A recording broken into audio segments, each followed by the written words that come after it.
முந்திரி திராட்சை முழுசா இருக்கு. ஆச்சி பாயாசம் மிக்ஸ், ஒன்று வாங்கினால் ஒன்று இலவசம். உங்கள் தங்க நகையை அதிக விலைக்கு விற்கவும் மற்றும் அடகில் இருக்கும் தங்க நகையை மீட்டெடுத்து அதிக விலைக்கு விற்கவும் உடனே அணுகவும் prime gold hub 9840551787. No compromise. உங்க சைடுலயும் எங்க சைடுலயும். It's a GT promise. GT Holidays, South India's #1 travel brand. பீகாரில் பாஜக வந்து அதிக அளவு வெற்றி பெற்று இப்போ முன்னணியில் நிற்கிறாங்க. அந்த அளவுக்கு வெற்றி பெறுவதற்கு காரணம் என்ன? பிரதமர் நரேந்திர மோடியினுடைய செயல்பாடுகள், அந்த ஸ்டேட்டுக்கு சென்ட்ரல் கவர்மெண்ட் அறிவித்த அந்த இலவச விஷயங்கள், ரெண்டாவது கடந்த காலங்களில் நிறைய நிதிகள்லாம் கொடுத்து அந்த மக்களை வந்து மேம்படுத்தியிருக்கார் அப்படிங்கிறது தான் உண்மை. ஸோ அதனால் அதில் வெற்றி பெற்று ஆட்சி அமைக்கிறதுக்கான வாய்ப்பு நிறையா இருக்குது. என்ன ஆளுங்கட்சி தான் எப்போவுமே வரும், அதனால் நம்மளுக்கு அதை பற்றி ரொம்ப சொல்ல வேண்டியது இல்லை. அவ்வளோதான். தொடர்ச்சியாக பிரதமர் மோடியோட தலைமையில் இருக்கக்கூடிய இடத்துல பார்த்தீங்கன்னா அவர் ஆட்சி காலத்துலேருந்து தொடர்ச்சியாக மோடிக்கு வெற்றியாக தான் இருக்குது. ஆமாம், ஏன்னா அவர் எல்லாம் நல்லா பண்ணுறாருன்னு நினைக்கிறேன். அதனால் அவருக்கு நல்ல முதலிடமாக இருக்குது. அந்த மாதிரி வெற்றி தமிழகத்தில் கிடைக்குமா 2026 தேர்தல்? பாஜக எது வந்து பொறுத்து தான் பார்க்கணும், மக்களோட தீர்ப்பு தான் எல்லாம். தமிழகத்தில் எப்படி இருக்குண்ணா பாஜகவோட இந்த கட்சியின் நிலைப்பாடுகள் எப்படி இருக்குது? மக்கள் ஏற்றுக்கக்கூடிய நிலையில் இருக்காங்களா பாஜகவை? 100% சொல்லப்போனால் நிறைய பேர் தமிழ் மக்கள் ஏற்றுக்கல, ஏன்னா எதுவும் நடக்கலை இங்கே. அதனால் நிறைய பேருக்கு வெறுப்பு தான் இருக்கும். அது எலெக்ஷன் முடிஞ்சதான் தான் தெரியும். 2026 தேர்தலில் பாஜகவால் இங்கே எதனா மாற்றம் கொண்டு வர முடியுமா?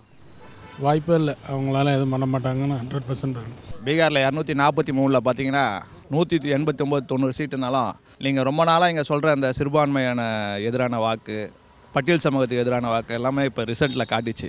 அந்த 11 வருஷம் மாண்புமிகு உலகின் ஈடு இணையற்ற தலைவர் மோடி அவர்களை சாதனை ஏற்றுக்கொண்டு, குறிப்பாக நீங்கள் எஸ்ஐஆர் சப்ஜெக்டெல்லாம் மக்கள் புறந்தள்ளி மக்கள் வாக்களிச்சுக்கிறாங்க.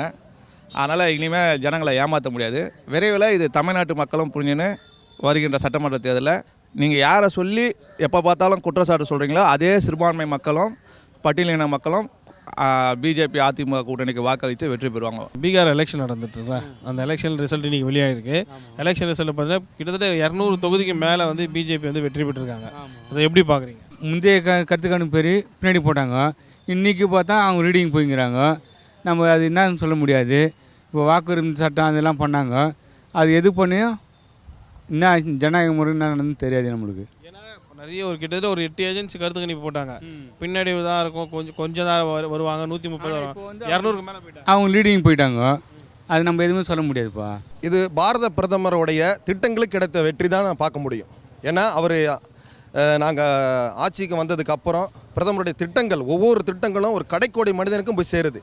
அதனுடைய வெற்றி தான் இந்த வெற்றியை நாங்கள் பார்க்குறோம். அவருடைய உழைப்பு, பாஜகக்காரனுடைய ஒவ்வொரு தொண்டனுடைய உழைப்புக்கும் கிடைத்த வெற்றி இது. பிரதமர் மோடி அளப்பரியாத உழைப்பு, அளப்பரியாத திட்டங்கள், எல்லா மனிதனுக்கும் எல்லாருக்கும் எல்லாம்ங்கிறது நாங்கள் தான் பண்ணிக்கிட்டு இருக்கிறோம். இது இவங்க சொல்லிட்டு இருக்கிறாங்க, அதெல்லாமே கிடையாது. அதோடைய மோடியோட திட்டங்களுக்கு கிடைத்த வெற்றி இது. அதனால தான் அவ்வளோ தூரம் ஏற்றிக்கிட்டு இருக்காங்க. மத்திய அரசும் மாநில அரசும் ஒன்று அண்டர்ஸ்டாண்டிங்கில் இருந்தால் மத்திய அரசோடைய நலத்திட்டங்கள்லாம் கீழ் லெவலில் போகும். இங்கே எப்படின்னா மத்திய அரசு கொடுக்குற நிதியை வந்துட்டு இவங்க ஸ்டிக்கர் ஒட்டி மாநில அரசில் நாங்கள் பண்ணுற மாதிரின்ட்டு டிஎம்கே பண்ணிகிட்டு இருக்காங்க. இங்கே பார்த்தீங்கன்னா எங்கள் வெற்றிக்கு வந்துட்டு இன்றைக்கி எல்லாருமே முதல்ல 10 வருஷத்துக்கு 14 இருந்தவுடைய மோடியோடைய அவங்க பண்ணதை அவரை தப்பாக க்ரியேட் பண்ணி இன்ன வரைக்கும் கொண்டு வந்தாங்க. டாக்டர் இதில் வந்துட்டு அதில் கொண்டு தப்பானவருடைய இது பிரச்சாரம் பண்ணாங்க. அவங்க பண்ணுறது இப்போ எஸ்ஐஆரில் அவங்க அதில் ஒரு பிரச்சாரம் பண்ணிகிட்டு இருக்காங்க. ஆனால் இதெல்லாம் வந்துட்டு இப்போ மக்கள் புரிஞ்சுக்கிட்டாங்க. இவங்க பண்ணுறது எல்லாம் விளம்பர அரசு, ஃபேஷன் ஷோ அரசுன்னு புரிஞ்சுக்கிட்டாங்க. இன்றைக்கி வந்து டிஎம்கே பண்ணுறது ஃபேஷன் ஷோ அரசு மட்டும்தான் கண்டி மக்களுக்கான திட்டங்கள் எதுவுமே போய் சேரலை.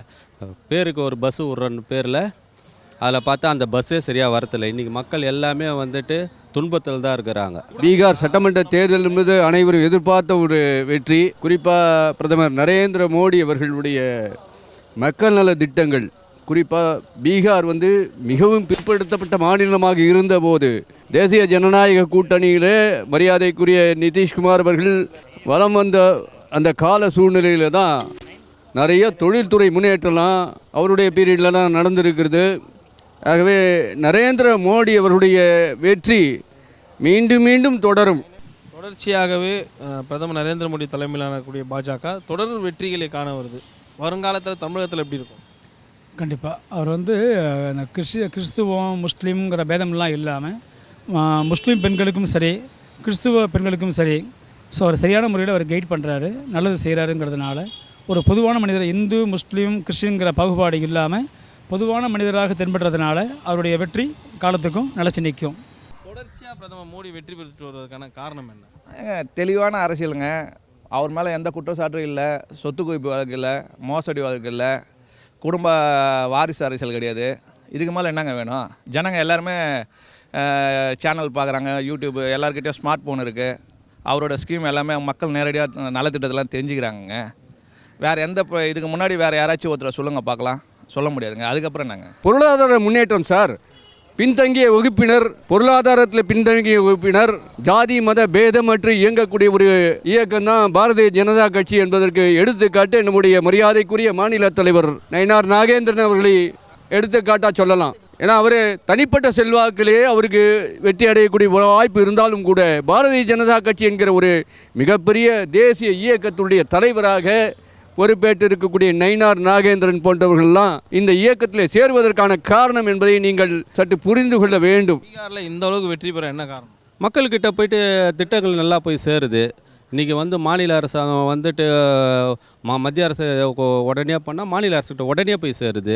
அதுக்கு அங்கே இருக்கிறவங்க அரசாங்கம் கரெக்டாக அரசாங்க அதிகாரிகளும் சரி, அங்கே இருக்கிற மக்களுடைய இப்போ கட்சிக்காரங்களும் சரி கரெக்டாக உடனே எடுத்துகிட்டு போய் சேர்த்துடுறாங்க. சேர்க்க அங்கே பிரதமருடைய வளர்ச்சி தெரியுது. இங்கே நாங்கள் எது பண்ணாலும் மாநில அரசு தடுத்துடுறாங்க. 2026 தேர்தலில் தமிழகத்தில் இது எதிரொலிக்குமா? கண்டிப்பாக பிஜேபி கூட்டணி கண்டிப்பாக அதிமுக கூட்டணியுடன் சேர்ந்து பெரிய ஒரு வெற்றியை நாங்கள் கொண்டு கொடுப்போம். நயினார் நாகேந்திரன் உழைப்பு, எல்லாருடைய உழைப்புக்கும் இது பெரிய ஒரு அங்கீகாரமாக இருக்குன்னு தான் நாங்கள் பார்க்குறோம். கண்டிப்பாக தொடரும். நாங்கள் பார்த்திங்கன்னா பார்லிமெண்ட் எலெக்ஷனில் பார்த்தீங்கன்னா நாங்கள் தனியாகவே 18% வாங்கியிருக்கோம் ஓட்டு. 18% ஓட்டு வாங்கியிருக்கோம். அது மோடியோடைய பிரச்சாரம் எடுப்பட்டதால் தான் இதுவாச்சு. கண்டிப்பாக இங்கே ஹங் கவர்மெண்ட் நடக்கிறதுக்கான வாய்ப்பு தான் இருக்குது. இதில் ஏடிஎம்கேயும் விஜய் ரெண்டு பேரும் கூட்டு சேர்ந்து நிற்கிறதுக்கான வாய்ப்புகள் அதிகமாக இருக்குது. அநேகமாக இந்த மாதம் இறுதியில் முடிவு பண்ணுவாங்கன்னு நினைக்கிறேன்.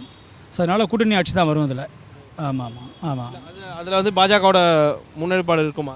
கண்டிப்பாக அவங்க இல்லாமல் எதுவும் செயல்பட முடியாது இல்லையா? பாஜக இல்லாமல் என்ன செயல்பட முடியும்? எல்லாருமே அவங்ககிட்ட கமிட் ஆகிட்டாங்க, ஒரு வகையில் பாதிப்படைஞ்சிருக்காங்க. கேஸ்லேருந்து வெளில வரணுன்னாக்க கம்ப்ளீட்டாக அவங்க பேச்சை கேட்டு தான் ஆகணும். அதனால் அவங்க பேச்சை கேட்டு அவங்க நடந்து ஆகணும், வேறு வழி இல்லை. கூட்டணி இல்லாமல் தனித்து தமிழகத்தில் பாஜகவில் எதுவும் பண்ண முடியாது, அதுக்கான வாய்ப்பு இல்லவே இல்லை. ஸோ தாவேக்கா அண்டு ஏடிஎம்கே இவங்க அலையன்ஸ் நல்லபடியாக முடிஞ்சு அதில் பிஜேபி சப்போர்ட் கண்டிப்பாக இருக்கும். அவங்க மறைமுகமாக, அவங்க நேரடியாக இல்லாட்டியும் மறைமுகமாக இருப்பாங்க. ஸோ அப்படி தான் கூட்டணி ஆட்சி தான் வரும். ஆட்சி மாற்றம்ங்கிறது கண்டிப்பாக இருக்குது, கூட்டணி ஆட்சி வரும், அப்படி தான் நான் பார்க்குறேன். நிச்சயமாக எதிரொலிக்கும். காரணம் என்னன்னு சொன்னாக்கா, இது வரைக்கும் திருட்டு ஓட்டிலே ஜெயித்த திராவிட முன்னேற்ற கழகத்துடைய ஆட்சி இதோடு ஒழித்து கட்டப்பட வேண்டும் என்பதை நீங்கள் புரிந்து கொள்ள வேண்டும். இந்த நாட்டிலே ஊழலுக்கென்று அந்த ஊழலினுடைய உச்சத்தை தொட்ட ஒரு இயக்கம் என்று சொன்னால் அகில இந்திய அளவிலே திராவிட முன்னேற்ற கழகம் என்பதை புரிந்து கொள்ள வேண்டும். இந்த மாதிரி ஜாதி மத அரசியலை கடந்து தேசிய ஜனநாயக கூட்டணி இதை விட மாபெரும் வெற்றியை தமிழகத்திலே காணும் என்பதை நிச்சயமாக எங்களால் உத்தரவாதம் செய்து தர முடியும் என்பதை எண்ணி மகிழ்ச்சி அடைகிறோம். தமிழக ஸ்டாலின் ஆட்சி தான் வரும். ஆமாம், தொடர்ச்சியாக பிஜேபி வெற்றி பெற்றே இருக்கு எல்லா இடத்துலையும். தமிழ்நாட்டில் அது வேலைக்கு ஆகுதுப்பா. இன்னும் டைம்லாம் இருக்குல்லங்க. அதுக்குள்ளே டிசம்பர் மாதம் கடைசியில் ஜனவரி மாதத்தில் டெல்லி தலைமை கூட்டணியெல்லாம் ஃபைனல் பண்ண பிறகு உங்களுடைய காட்சிகள் மாறும், கூட்டணி மாறும், எல்லாம் அமையும், வெற்றி நிச்சயமாக இருக்கும்.